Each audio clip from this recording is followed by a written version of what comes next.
அனைவருக்கும் எனது இனிய அன்பான தமிழ் வணக்கங்கள். This is my first YouTube video from Lecastil Automobile Channel Tamil. தமிழே வரலையே அப்படின்வீங்க, கரெக்டு தான். என் பேர் கமலேஷ் ராமலிங்கம். இப்போ நாம் பார்க்க போகிற வண்டி என்னென்னா Honda shine 100ஓட BS6 model.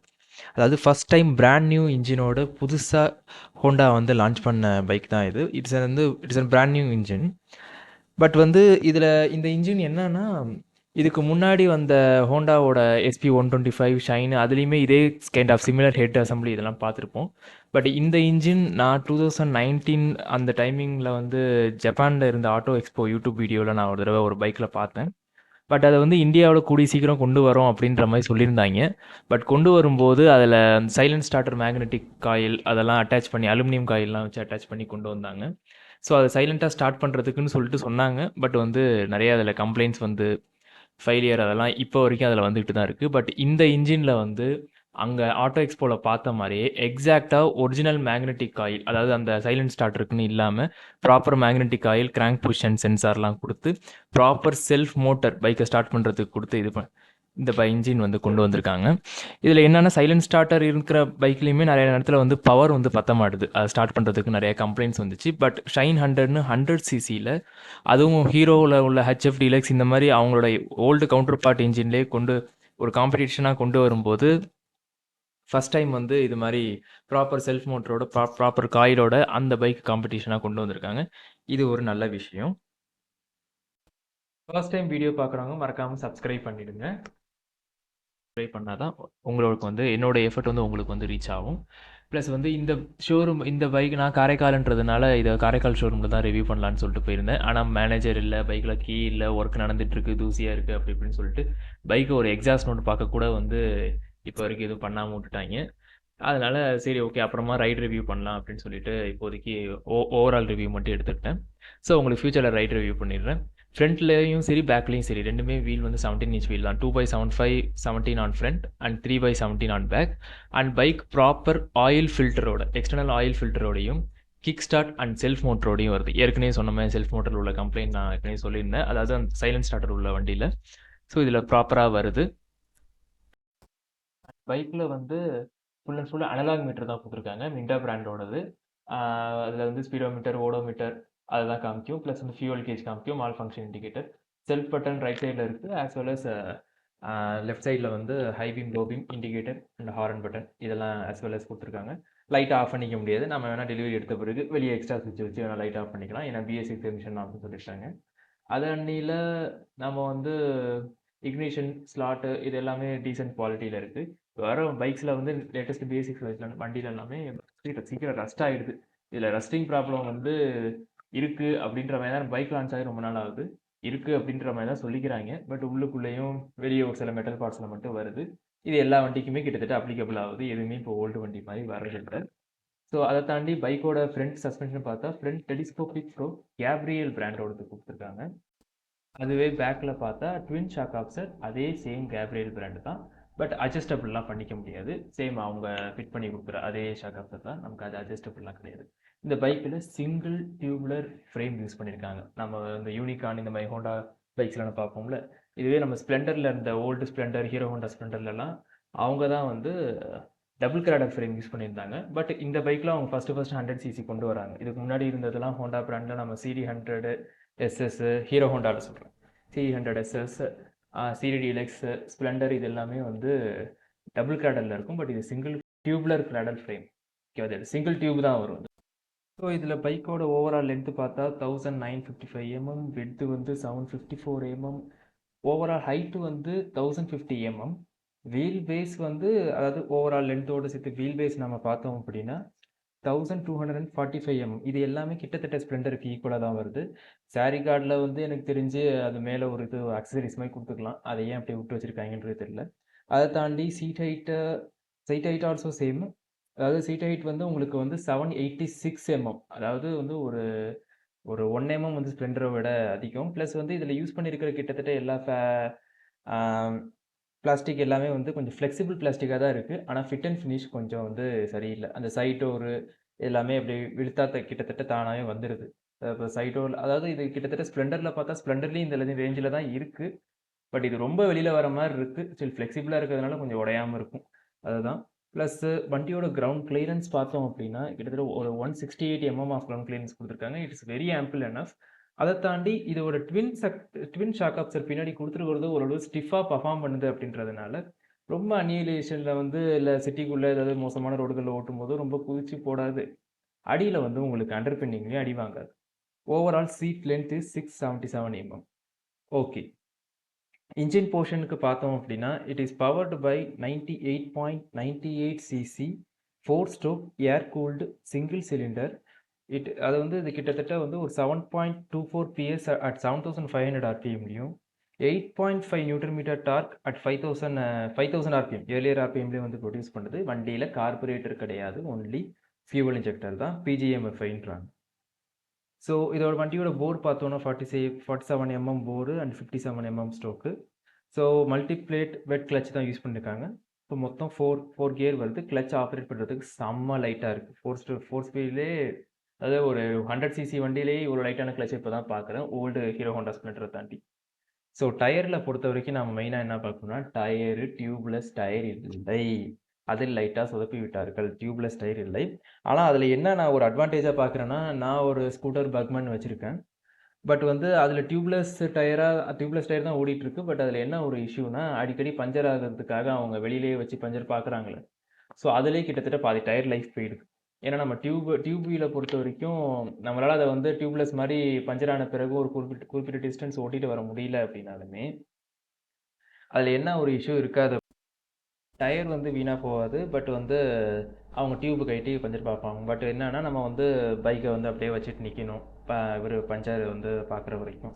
So நம்ம எங்கேயும் குறிப்பிட்ட டிஸ்டன்ஸ் பஞ்சர் ஷாப்புக்கு நம்ம வண்டியை ஓட்டிகிட்டு போக முடியாது. வண்டியோட பிரேக்ஸை பொறுத்த வரைக்கும் 130 ட்ரம் பிரேக் ஃப்ரண்ட்டில் யூஸ் பண்ணுறாங்க. பேக்கில் 110 பேக்கில் யூஸ் பண்ணுறாங்க. காம்பி பிரேக் சிஸ்டம் யூஸ் பண்ணியிருக்காங்க. தட் இஸ் பேக் பிரேக்கை நம்ம அப்ளை பண்ணும்போது ஃப்ரண்ட் பிரேக்கும் கிட்டத்தட்ட ஈக்குவலாக அப்ளை ஆகும். ஸோ அது ஸ்கிட் ஆகுறது தடுக்கும் அப்படின்னு ஹோண்டா கிளைம் பண்ணுவாங்க. ஆனால் அது உண்மை இல்லை. கொஞ்சம் பிரேக்கிங் டிஸ்டன்ஸை கொஞ்சம் கம்மி பண்ணும், அதுதான். வண்டியோட ஆல் பல்ப் சிஸ்டம் பொறுத்த வரைக்குமே ஃப்ரண்ட்லேயும் ஹேலோஜன், பேக்லேயும் ஹேலோஜன், எல்லாமே ஹேலோஜன் தான். ஹேலோஜன் ஹெட்லைட் தான் கொடுத்துருக்காங்க. பட் இந்த பட்ஜெட்டுக்கு அப்படி தான் வரும். அதை தாண்டி பேட்டரி பார்த்தோன்னா 12 வோல்ட் 3H கெப்பாசிட்டி, அதாவது 3 ஆம்ஸ் கெப்பாசிட்டி கொடுத்துருக்காங்க. ஸோ இது நல்லா மெயின்டெனன்ஸ் ஃப்ரீயான பேட்டரியாக இருந்தாலும், ஈவன் பைக்கில் proper self motor and kick start கொடுத்துருந்தாலும், bike is powered by an DC electronics, that is DC headlamp. அதாவது நம்ம இப்போ நம்ம ஸ்ப்ளெண்டர்லாம் பார்த்துருப்போம்ல, நம்ம பைக்கை ரைஸ் பண்ணும்போது தான் ஹெட்லைட் பவர் ஆகும். பட் இப்போ இருக்கிற ஸ்ப்ளெண்டர்லேயும் அப்படி தான் கொடுத்துருக்காங்க. ஆனால் அதுக்குமே பேட்டரி கனெக்ஷன் டேரெக்டாக தான் போகும். இந்த வண்டிலையும் பேட்டரி கனெக்ஷன் டேரெக்டாக போகிற மாதிரி தான் செட்டப் பண்ணியிருக்காங்க. ஏன்னா இப்போ வர வண்டியெல்லாம் BS6 எமிஷன் நார்ம்ஸ் படி கார்பரேட்டர்லேருந்து ஃபியூவல் இன்ஜெக்டராக மாட்டுறதுனால, ஃபியூவல் இன்ஜெக்டர் ஒரு எலக்ட்ரானிக் ஐட்டம். ஸோ அதை ஒர்க் பண்ணுறதுக்கு பேட்டரியிலேருந்து டேரெக்டாக பவர் தேவைப்படுறதுனால, இதுவே ஓல்டு பைக்கில் கார்பரேட்டர் வச்சுருந்ததுனால அந்த தேவை இல்லை. பட் இதுக்கு டேரெக்டாக பவர் தேவைப்படுன்றதுக்காக எல்லா பைக்குமே கிட்டத்தட்ட இப்போ டிசி ஹெட்லாம்ப் தான் வந்திருக்கு.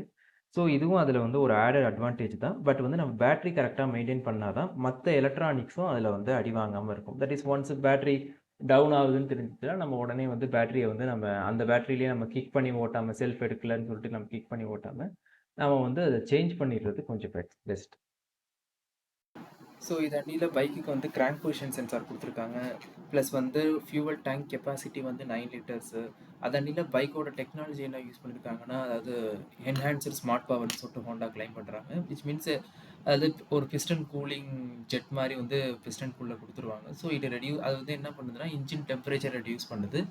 ஸோ இன்ஜின் ஃப்ரிக்ஷன் ஃப்ரீயாக, அதாவது தேய்மானம் கம்மியாக இருக்குது. ப்ளஸ் ஆப்டிமம் இன்ஜின் டெம்பரேச்சரை மெயின்டைன் பண்ணுது. இன்ஜின் டெம்பரேச்சரை ஒரு மாதிரி அது ரொம்ப ஹீட் ஆகாதுன்னு சொல்ல முடியாது. பட் ரொம்ப ஹீட் ஆகாமல் ஜென்ரலாக நம்ம 100 சிசிலலாம் பார்ப்போங்க, அது மாதிரி இது உள்ளதை மெயின்டைன் பண்ணிக்கிறதுக்கு கொஞ்சம் ஹெல்ப்ஃபுல்லாக இருக்குது. Plus offset cylinder and roller rocker roller arm அப்படின்னு சொல்லிட்டு சொல்றாங்க. அதாவது ஆஃப்செட் சிலிண்டர்னா நம்மளோட இந்த சிலிண்டர் அசெம்பிளி இருக்கு பார்த்தீங்களா? அது வந்து கீழ மெயின் மோட்டார் கிராங்க் ஷாஃப்ட்லேருந்து 4 தள்ளி வச்சிருக்காங்க. ஜென்ரலா நம்ம பார்க்குற பைக் வண்டியில இது வந்து 4 தள்ளி வச்சிருக்காங்க. ஸோ இதுவும் வந்து அந்த ப்ராசஸ் உள்ளுக்குள்ள இன்ஜின் ஓடுற ப்ராசஸ் வந்து நடக்கிறதுக்கு வந்து கொஞ்சம் ஈஸியா இருக்கு. ஸோ அது வந்து அதுவும் ஃப்ரிக்ஷனை ரெடியூஸ் பண்ணி பெட்டர் மைலேஜ் ப்ளஸ் வந்து பெட்டர் பெர்ஃபார்மன்ஸ். அதாண்டில நம்ம ஜென்ரலாவே ஹோண்டானா தெரியும். நல்லா புல்லட் ப்ரூஃபா ரிலையபிலிட்டி இருக்கும். ப்ளஸ் வந்து நல்லா ரிஃபைன்டா இருக்கும். ஸோ அந்த ரிஃபைன்மெண்ட்டும் சூப்பரா இருக்கு. ப்ளஸ் வந்து வைப்ரேஷன் சுத்தமா இல்ல. அதுக்காக நீங்க ஹையர் ஆர்பிஎம்ல வந்து பைக்கை வந்து விரட்டி ஓட்டுனீங்கன்னா வைப்ரேஷன் இந்த வண்டியில வரதான் செய்யும். ஸோ இது அதுக்கான படைக்கப்பட்ட வண்டி இல்ல. ஆனா வந்து ஒரு 50 ஆர் 60க்குள்ள நீங்க சிட்டிக்குள்ள க்ரூஸ் பண்ணி ஓட்டுறீங்க, ஆர் அக்கேஷனல் ஹைவே போறீங்கன்னா பைக் நல்லா ரிஃபைன்ட் ஆகும். வைப்ரேஷன் இல்லாமலும் இருக்கும். இந்த பைக்கோட மைலேஜ் பொறுத்த வரைக்கும் நம்ம பார்த்தா மினிமம் நீங்கள் 70 to 75 kmpl சிட்டிக்குள்ளே ஒரு 40லேருந்து 50க்குள்ளே க்ரூஸ் பண்ணீங்கன்னா கண்டிப்பாக உங்களால் வந்து 70 to 75 kmpl கெட் பண்ண முடியும். அதில் ஒரு 75 to 80 kmpl நீங்கள் வந்து ஹைவேல சேம், அதாவது மினிமம் ஒரு 50 to 60ல இருந்து க்ரூஸ் பண்ணிட்டு போனீங்கன்னா கண்டிப்பாக இந்த வண்டி தாராளமாக கொடுக்கும். இதை தவிர்த்து இந்த பைக்கை பற்றி சொல்லணும் அப்படின்னா இது வந்து ஸ்ப்ளெண்டருக்கும் ஹெச்எஃப் டீலக்ஸுக்கும் காம்படிட்டிவ்னுவாங்க. ஆனால் என்ன கேட்டால் ஹெச்எஃப் டீலக்ஸுக்கு தான். ஏன்னா ஸ்ப்ளெண்டர் வந்து இப்போ it is no more a cheaper bike. கிட்டத்தட்ட ஒரு 95,000 ஆன் ரோட் ப்ரைஸ் வந்துட்டு ஹெச்எஃப் டீலக்ஸுக்கு காம்படிட்டிவ் அப்படின்னு சொன்னாலும் ஹீரோ ஹோண்டாலலாம் ஃபஸ்ட்டு வந்த ஸ்ப்ளெண்டர், ஃபஸ்ட்டு வந்த சி டீலக்ஸ் மாடல்லாம் எடுத்து பார்த்தோம் அப்படின்னா அதோட ரிஃபைன்மெண்ட்டும் ஸ்மூத்னஸும் அந்த ஹோண்டான்ற பிராண்டை எம்ப்ராஸ் பண்ணுற மாதிரி இருக்கும். பட் இப்போ இருக்கிற ஹீரோ பிராண்ட்லேயுமே அதே இன்ஜின் தான் யூஸ் பண்ணுறாங்க. பட் வந்து ஓகே அதே ரிலையபிலிட்டி இருக்குமா, ஒரு 20 வருஷம் வச்சு வண்டி அடிக்கலாமா அப்படின்ற மாதிரி பார்த்தா அந்த மாதிரிலாம் இல்லை. வாங்கின கொஞ்ச நாள்லேயே 35,000 40,000க்குள்ளேயே போர் போகுது. கடைசியில் பழைய ஹீரோ ஹோண்டா இன்ஜின் 1,00,000 கிலோமீட்டர் தாண்டி இன்னும் போர் ஓடிட்டு தான் இருக்குது. ப்ளஸ் வந்து அப்போ இருந்த இன்ஜின் ரிஃபைன்மெண்ட் அதோட சவுண்டுலாம் கேட்டால் ஒரு AR Rahman music, Ilaiyaraaja music கேட்குற மாதிரி இருக்கும். அது இப்போ வர BS6 மாடல் உள்ள ஹெச்எஃப் டீலக்ஸ் ஸ்ப்ளெண்டர்லாம் எடுத்தால் அனிருத் மியூசிக் கேட்குற மாதிரி தான் இருக்குது. No offence. பட் வந்து அது இறைச்சலாக இருக்குது அப்படின்ற மாதிரி சொல்லலாம். ஸோ வந்து அந்த ரிஃபைன்மெண்ட்டும் போயிட்டு பைக்கோட இன்ஜின் ரிலையபிலிட்டியும் போயிட்டு வெறும் அந்த பிராண்ட் நேம்காக ஏன் வாங்கணும் அப்படின்ற மாதிரி. ஏன்னா ரீசெண்டாக நான் என் ஃப்ரெண்ட்ஸ் வாங்கின பைக்கெல்லாம் பார்த்தேன். ஸோ அதெல்லாம் கிட்டத்தட்ட அதே மாதிரி தான் அந்த கண்டிஷன் தான் இருந்துச்சு. ஏன்னா வாங்கின ஒரு BS6 வண்டி 2021 மாடல் வாங்கி 40,000 கிலோமீட்டர் தான் ஓட்டியிருக்காரு. பட் வந்து ஏன்னா நான் இப்போ ஓனர்ஷிப் ரிவ்யூலாம் எடுக்கல, இப்போ தான் நான் ஸ்டார்ட் பண்ணியிருக்கேன். நான் அது ஃபியூச்சரில் உங்களுக்கு கொண்டு வரேன். பட் வந்து ஒரு 40,000 கிலோமீட்டர் தான் ஓட்டினாரு. அதுக்குள்ளேயே அவருக்கு வந்து போர் போயிட்டு கடைசியில் அவர் வெரைட்டியும் ஓட்ட மாட்டார், சாஃப்டாக ஓட்டுற ஆள் தான் அவர். பட் வந்து ஏன் போணுச்சுன்றது தெரியல. ஸோ எனக்கு தெரிஞ்சது ரிலையபிலிட்டி போயிருக்கோ ஹீரோவில் அப்படின்ற மாதிரி ஒரு இது இருக்குது. ஹோண்டாவில் உள்ள பைக்ஸ்லையும் நிறைய கம்ப்ளைண்ட்ஸ்லாம் இருக்குது. பட் வந்து அந்த சைலண்ட் ஸ்டார்டர் கம்ப்ளைண்ட்டு இது எல்லாமே ஸ்கூட்டர்லேயும் சரி கியர் பைக்லேயும் வருது. ஹோண்டா யூனிகான்லேயும் கம்ப்ளைண்ட்ஸ் இருக்குது. பட் இந்த வண்டியை பொறுத்த வரைக்கும் அவங்க ப்ராப்பரான ஒரு இன்ஜின் கொடுத்த மாதிரி எனக்கு தோணுது. அந்த மேக்னெட்டிக் அந்த சைலண்ட் ஸ்டார்டர் இல்லாமல் ப்ராப்பர் செல்ஃப் மோட்டர் கொடுத்து அந்த ஆஃப்செட் இன்ஜின்னு இதுக்கு முன்னாடி நான் மேலே சொன்னதை ப்ராப்பராக இதில் கொண்டு வந்து யூஸ் பண்ணியிருக்காங்க. வேறு எந்த ஒரு டெக்னாலஜி எதுவும் கொண்டு வராமல். ஸோ எனக்கு தெரிஞ்சு இது பெட்டராக இருக்குன்னு தோணுது. ஆனால் வந்து ஒரு ஸ்ப்ளெண்டர் இன்ஜினோட கம்பேர் பண்ணும்போது இன்ஜினோட கேரக்டர் ஃப்ரூகலாக இருக்குமான்னு கேட்டால் பைக்கோட இன்ஜின் ஃப்ரூகலாக போகுது. பட் வந்து இன்னும் ஸ்மூத்தராகவும் இருக்குது.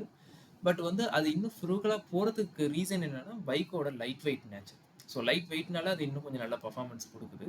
மற்றபடி பவர் ஃபிகர்ஸை பார்க்கும்போது ஸ்ப்ளெண்டரை விட கொஞ்சம் கம்மி தான். ஆனால் டார்க் வந்து ஏர்லியர் ஆர்பிஎம்லேயே வந்து கெயின் ஆகுது. பட் வந்து வண்டியோட பர்ஃபார்மன்ஸ் பொறுத்த வரைக்கும் லைட் வெயிட்னால இன்னும் கொஞ்சம் பெஸ்ட்டாக இருக்குது. மேபி லைட் வெயிட் கேரக்டரிஸ்டிக்ஸ் பிடிக்காதவங்களுக்கு மேபி இந்த பைக் ஒரு ஏமாற்றமாக இருக்கலாம்.